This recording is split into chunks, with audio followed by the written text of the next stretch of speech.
Hello, everyone. As you might know, I'm a journalist of 30 years' experience. I also run my own business, and I've run it for the last 12 years.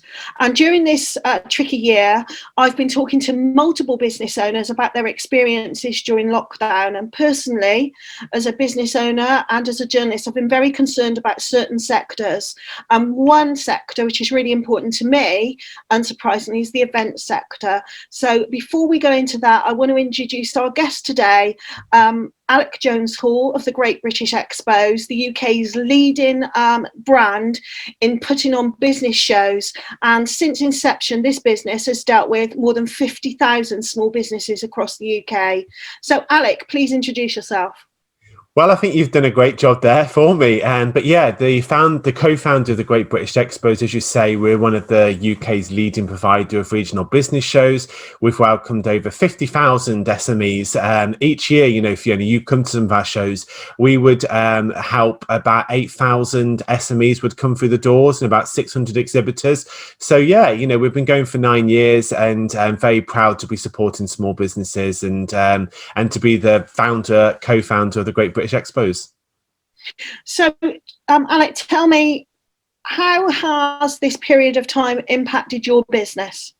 Goodness me, where do I start? It's been very, very difficult. It's been incredibly challenging. If you can imagine, you know, from March, all of your income, all of your revenue completely drying up overnight. So, you know, we've not, as business owners, paid ourselves anything since March. We've gone from getting an average of 20 stands a week booking to getting none. Since March. So it's been incredibly difficult. You know, it's and I think it's been made worse by the government's indecision. You know, we were told by the government that we could run events from the 1st of October, that large events could happen again. So we were in the process of thinking, great, you know, we can do some virtual stuff, we can pivot, we can diversify, but we're back to normal in October. We were renegotiated all of our venues. We brought PPE, we got dividers. We've got everything ready to go from October onwards. And then 2 weeks before, Boris Johnson announces that we no longer can do large events until March next year. So it's been a constant uncertainty. We had a strong pipeline of business coming in for the end of the year. Again, all stopped because the government's announcement that large events can't happen. So it's been incredibly difficult. And Alec, how do you feel that your sector generally has been affected? Do you have any concerns or worries over that? I do. I actually know of 5 event companies like ourselves that are no longer trading. Some have liquidated. And I also know of another 3 that are in severe straits and are probably going to liquidate before the end of the year. So it's very, very concerning. These businesses were viable. You probably know some of them. I'm not going to name them, but you probably know some of them. And these were big providers of business shows and events. And it's tragic to see that they have had to cease trading because of lack of government support. That's the only reason that they have gone out of business, because they've not been supported, and the industry has not been supported. So it's quite concerning. And I think even when we come back, I think it'll be an industry that's very scarred and wounded. And, you know, I've got people that I talk to, peers in the industry, that are saying to me, Alec, you know, why should we bother coming back? You know, the government doesn't want to support us. It obviously doesn't value this industry. And, you know, people are really having to think, have I got the energy and have I got the will to restart a business in this sector? Alec, what do you think, though, that the business community in the UK will be missing with a much reduced and scarred and hurt event sector? Well, it is said, and it's true, that the events industry produces £11 billion in economic activity for the UK. You know, that's what we're going to be missing, £11 billion in economic activity. I'll give you an example, Fiona. We did our event at Ascot Racecourse last year, and an exhibitor came up to us at the end of the day and they actually secured a contract worth £150,000 That's one exhibitor, and that's one contract that they actually secured. Now, considering there was over 1,000 businesses there and there was 120 exhibitors, that is just one example of economic activity for that region that was generated from that event. So that is what the UK economy is going to miss. That's what the UK government is going to miss. Is £11 billion in economic activity is going to be missing, and also 114,000 jobs are in this industry. It's predicted by the end of the year that 30,000 jobs are going to be lost within the events industry if it's not supported. I mean, for me personally, Alec, I've supported your event in Swindon for years, almost since you started. Yes, yeah. I always see it as a highlight of the year, as something joyful. I'm an extrovert, so I like meeting people, but it's more than that. It's part of your sales pipeline for the future. Absolutely. I really miss it horribly, and I know that there'll be many people like me. And the thing that people don't get, and the thing that the government doesn't get, or the MPs don't get, is for small businesses. I mean, how many of people in the cabinet or in the government have actually ran a small business? They don't understand small business. And as you said, small businesses depend upon events like this to generate their sales leads, their opportunities, their networking, to forecast what they're going to do, or just to remain visible. And for some of them, some people who have got a very limited spend, this is the only marketing activity that they actually do in a year. So it's absolutely crucial that that these events are supported, not only for us, but for the bigger and wider business community. I do think there's a misunderstanding, though, sometimes within the world of corporates and politics about how we use these events in the small business world, Alec, because they think sales 10 grand doesn't walk up to you, does it, at a business event and say, here, shake you by the hand. It's the start of building new relationships, cementing existing ones, being seen in the right place at the right time. Can you talk me a little bit of that through that, please? Yeah, one of our sponsors, they said to me, they came to our event in Manchester, and they'd sponsored us for about 9 years since we've been trading. And they said, Alec, we've not really had any direct sales for 3 years in Manchester. However, this year, a visitor came up to us and they said, I've seen you for the last 3 years. I'm now ready to implement your particular product in our organization. And it was a 6-figure contract that they actually won. But it took them 3 years to remain visible at the event. And this delegate kept seeing their their brand, their service, their product, before them at this expo. And it actually resulted in a massive contract that they actually got. And that gave them a huge ROI based upon what they'd spent with us. So it's being in the game, it's being visible, it's giving you credibility, making connections. And it's not always about winning business, it's about making connections and establishing partnerships as well, and seeing how you can collaborate with other people and developing your own network. Which is something you and I have done over the years, isn't it? Absolutely. I met you through the expos, and we've worked with each other outside of the expos, and we've given each other work, and you've picked up clients from the expos. And I think that's the way that businesses grows, and that's the way that the UK economy is going to recover, post-COVID, is by collaboration, working, partnering with people and supporting one another, and I think that is so important. It's not just about the wins you get today. It's about looking at the bigger plan and bigger picture, really. And Alec, for you personally, I mean, how has this impacted on you, as a citizen of the United Kingdom, not as a business owner, but as a bloke who's got bills to pay? Oh, it's been absolutely horrendous. It's been really, really difficult. I mean, we've spoke about this as well. As business owners, I've not been able to be furloughed. I've had no income since March. I think the misconception people have is you've still, even though you're not doing the event, you've still got to keep the running cost of your business going. You've still got to keep the websites going, pay your insurers, pay your, the fixed costs that an organisation has. They're still there, and you've got to find the money only some way of doing that. And we've also, as you know, we've got our own community interest company, which is a charity, and that helps people that have got mental health issues, that have been ex-addicts and abuse victims, and we rehabilitate them back into the workplace. So we've got 15 members of staff that are dependent upon us, to continue to help them and fund them. And we've also, through the charity, through this pandemic, we were getting, at the height of the pandemic, over 600 requests a week for assistance. So it's been incredibly difficult, because we've had to continue to support our charity, our community interest company, in the midst of also trying to fight to keep our business going. So it has been very difficult. So, Alec, let's get on to the thorny issue of government support. What support have you had, if any, and how do you feel about that? Well, we haven't actually had any government support. I think, yes, we took the bounce back loan as everybody else did to keep the business fluid. And in terms of support, we have got 2 commercial premises, so we did get a discretionary grant. But when you look at this limited support, that's only going to cover a month's worth of costs to your organisation. So apart from that, we've not really been given any support. I find it disappointing. I don't see how the events industry as a sector, we're the only sector in the UK that has not been able to operate since March.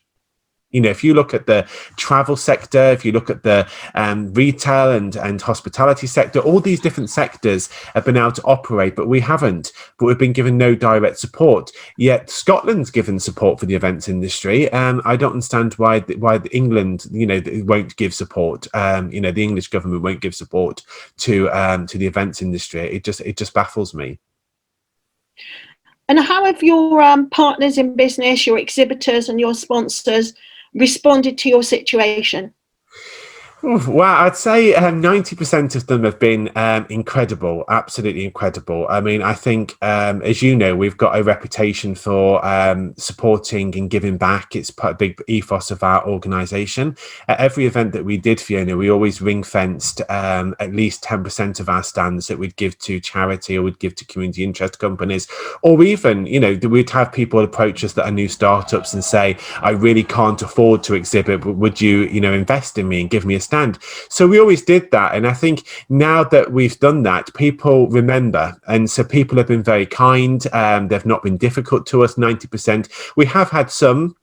We have had a very small percentage of people that have been difficult, and it's been very disappointing. I would have expected better, because we're all in this pandemic and we've all been impacted, and for us, we're not choosing not to do our events. We legally can't do them. As you were one of the people we were in discussions with about physically doing the events towards the end of this year.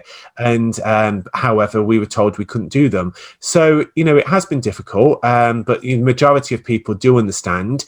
I believe that you should in business treat people as you wish to be treated. And, we've retained our bookings with all of our venues. We've not asked them for their money back, even though we need them, even though we could do with the money back. And again, we've also, all the marketing spend stuff that we'd committed to, we've just allowed people to move it over to next year. And I think people have allowed us to do the same. And I think that's good. But no, it has been disappointing. Some people who just don't get it, I think you need to support each other in business. I think all of us have had experiences like that, Alec, where people have not been perhaps as compassionate as we might have hoped in this situation. And from a PR perspective, I just think that what goes around will come around with things like that. If you cannot show compassion during this time, even if you're struggling yourself, I think that will come back to bite you later. However, if you do show compassion and you meet people halfway, I think in the long run, you will form even stronger relationships in business. Absolutely. I mean, we're owed money by people. We've got, as I say, we've got deposits with venues. I think people don't understand when you're planning an event, the setup costs for it. You've got the venue, you've got your subcontractors, you've got your speakers, you've got to pay all that money up front. So, we've allowed these people to keep that money because we understand that they're actually struggling in the industry. So I think, you have got to show compassion. And I think think if we all supported each other more and helped each other, how much stronger would we be? I mean, during this pandemic, we've given work out to people. We've tried to support contractors and people that we're working with, so people that we know are struggling. So I think I think as humanity and mankind, we should come together and show empathy. And I think it shocks me how the lack of empathy that some organisations are showing, especially in a national crisis when people are dying. I mean, Fiona, I don't know if you saw, we did a session a couple of months back, a live session. One of those people who attended your PR session with us is now dead. They died at the weekend of COVID-19, and that was a friend of ours that had helped us set up the Thames Valley Expo 9 years ago. So when you look at that, people are dying, and people that you wouldn't expect, or people that it's it kind of brings it home to you, that actually let's just get through this and support each other. I'm so sorry to hear that, and you're completely right, because it makes you understand what's at the root of all this, and that we have to have perspective, don't we? I'm really sorry to hear that. You've got to have perspective, and and because of the nature of our charity as well, which we've got, we probably have seen since lockdown, probably about 10 people now that we know personally that have died, and we're dealing with it every day. So when you're looking at that, you think, when you see, how people do respond, you think, goodness me, there's something much more bigger and so much more. We've got to come and support each other, keep calm and carry on and support one another through this. One word that has come up a lot during this time is pivot. Pivot. So talk to me a bit about how you've pivoted. Well, I think we were probably one of the first event companies to pivot. Since then, we have pivoted. We did online courses, sessions. We did all of that during lockdown. It's been very successful. I mean, we've helped thousands of businesses during this period. I think we're probably up to nearly 6,000 to 7,000 now. Business owners have attended these sessions that we've done. And also, we did a virtual expo in June. It was a trial one to see if it worked. We had Dame Steve Shirley come and speak. We had Jenny Campbell from Dragon's Den. We had other speakers come and support us. And we had 750 business owners attend that event. So that was very successful. It showed us that people will attend the virtual expo. So we have pivoted, we have adapted. It's been difficult, to do it, to learn new technology and to see how we can make it work. And we've also relaunched our national publication, which is SME Today, which I know you contribute to. And that has got a distribution, I think an active distribution of about 90,000 business directors across the UK. And so that's been really well received, and we're continually growing that as well. Yeah, I mean, for someone like me who works with small businesses and gets the word out there about them, something like SME Today is hugely valuable. And, all power to it. I hope that it continues to take off. So, Alec, we've talked about physical and virtual expos, but I think a lot of business owners can't picture in their own mind how on earth does a virtual expo work when we're all in disparate rooms in different parts of the country. So walk us through it. Yeah, I mean, virtual expos are never going to be the same as a physical one. It's just not going to happen. You're not going to have the buzz, you're not going to have the physical interaction, and as you said earlier, people physically look forward to coming to an actual expo. So it's not going to be the same, but unfortunately we don't have any alternative. We don't have a choice. We've got to do something to continue to network and make connections. So, with a virtual expo, you're still going to have the keynote speakers, you're still going to have the workshops, you're still going to have the networking. In fact, the platform we're using, people can press a button and they'll be randomly connected with anybody that's coming on the actual event, and have a 2-minute networking session. And they can click that button all day and meet hundreds of business owners. There are virtual stands. So there is virtual stands where people can come up to people's booths and they can chat with them. So you can have a live chat with people. You can also have a one-to-one video conversation with somebody, or you can have a group round table conversation with them. So, you can still interact, you can still engage. It's not the same, but it's an alternative to what we would do until we can get back to normal. The other thing that's unique about us is, we did pre-expo events where our exhibitors would all come together. We're going to be doing those. We're still going to have our delegate bag. We're going to have our delegate show guide. We're going to have the unique feature about this year is any exhibitor that does get engaged, we're also going to be featuring them in our national publication. So they're actually getting more digital exposure than they perhaps would have previously. So it's similar, it's not the same, but it's a great alternative until we can get back to normal. And the thing I would say, I said to you about the one we did in June, the test expo that we did. Actually, can you believe that people did get business from that?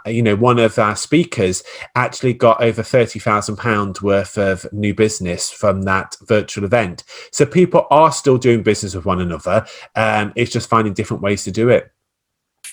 People might think now, Alec, might they, that if you are successful online, why isn't that making up the financial loss, if you like? So talk me a little bit through that. Yeah, for us, it's very difficult. When we did events that we did, the major events that we did, the expos, it was free to attend. We never charged people to attend. And we didn't want to be monetizing these events that we were doing online because it wasn't in keeping with our ethos or our morals or our company culture. So we were only charging a nominal fee, like £10 to come on a session or £15, because we were also aware that small business owners are struggling during this period. They couldn't afford, the £150 that we'd normally charge to come on a social media training session. So yes, it's helped cover the running cost of our company, but it's not given us any meaningful income. All it's simply done is cover the running cost of our organization. And I think, you can't really monetize a virtual expo the same as you would a physical one.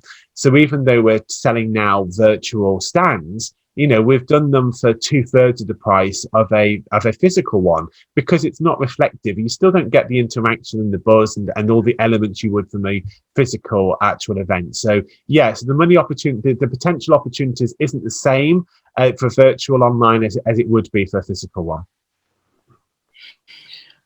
Okay, so we're here at the moment. We haven't really got any, I guess, time scale of when you're going to be able to get back to larger expos, but let's hope it's soon. Alec, what would your message to the government be right now? The situation you're in today, as we record this, what is your message to the government and to your own MP? I think give support to the industry. We're not asking for any special treatment. We are not asking to be treated any especially or any differently. We just want to be treated the same as other sectors that have been supported. So if you look at the hospitality and retail sector, they've been supported. If you look at the venues, they've been supported. All these other industries have been supported. The only one that hasn't been supported is the events industry. I was speaking to somebody recently, and they were saying, "Oh, but they've supported the Arts Council," and I said, "Well, that's great. That the actual venues have been supported, but the incubators, which is us, who take business to them, have not been supported." So I think you need to support the events industry. It's an industry that's absolutely on its knees, it's been crippled and can continue not to trade because of government measures. Now, nobody in the industry is blaming the government. It's not the government's fault that we've got COVID-19. It's not the government's fault that we can't do large events. Nobody's saying that it is. And we understand that we physically cannot do them because of public safety. However, we should be supported as an industry. They should be giving us more support. And I think they should be given a direct grant for the industry. Okay, for checks and balances with that, do you think that what does the industry need to prove, if you like? What would you need to show in order to receive that grant in terms of costs and things like that? Because people out there might be thinking, well, why should we just give you a blanket sum of money? How will you evidence what you need? I think, it'd be for the government to decide how they could implement it. But I think they could show the fact that if you showed previous accounts, if you were to show, that you were profitable, you were viable before the pandemic. We were just about to increase we were on record to have our biggest year yet. Our company has grown year on year, and so I think if a company was to show, actually, we've been profitable, this was our forecast, this is our loss of earnings, and you can demonstrate all of that, and you can show, up to March, this is what our earning was, this is what our forecast was, this is what we did last year, and then and you can show what the drop off's been, I think, yeah, absolutely. I don't think they should just be writing a blank check to everybody. That, you know, I think you've got to demonstrate it has impacted you, and the implications that that's had, and also that, you know, you've not received you've not received any income or support. I think you've got to show that. Alec, is there anything else you want to say? Absolutely. I mean, you know, as much as this has been absolutely horrible and it's been difficult, and you know, there has been some champions for us, and one of the biggest champions that I'd like to say thank you to is Aspen Weight. Aspen Weight is one of our sponsors, and when this crisis hit, as I say, if you could imagine, you know, just suddenly being faced with the prospect of not earning any money, you know, for 9 years of business, suddenly all of your pipeline and your opportunity to earn completely went overnight. So we approached our sponsors, and Aspen Weight very kindly continued to give us financial support during this whole period of time. They didn't have to, you know, they didn't want anything back for it. And I think that just speaks volumes. You know, they call themselves friends of business, or friends of business, or the friend of SMEs, and they really have been. And I think this crisis either brings out the very worst in people, or it brings out the very best, and it's really brought out the very best in Aspen Weight. And Paul Waite, the founder and the CEO of Aspen Weight, has just been phenomenal. You know, it's been a real help and support, and if it hadn't been for them and their support, you know, we perhaps still wouldn't be here, you know, now. So I really want to thank them. But also another sponsor that's been really understanding is Maximizer Software. You know, they've been great. You know, they've just been working with us, constant contact with us, and calling us and asking us how we're doing. Do we need any support? What can they do to support us? So it's people like that, you know, that have been absolutely great, and I really want to say thank you to them. And you know, and it really impassions me to actually think I want to work with them more, and I want to encourage small businesses to work with them, because as you know, Fiona, you know, you see people out there that say that they support the business community, or they support small businesses, but actually behind behind all the gimmicks and the phraseology, it's a very bad ethos and culture. But I've actually experienced it for myself with these two organizations, and I could on hand on heart say to business owners, they're going to be looked after by working with those organizations. Alec, thank you very much. Thank you.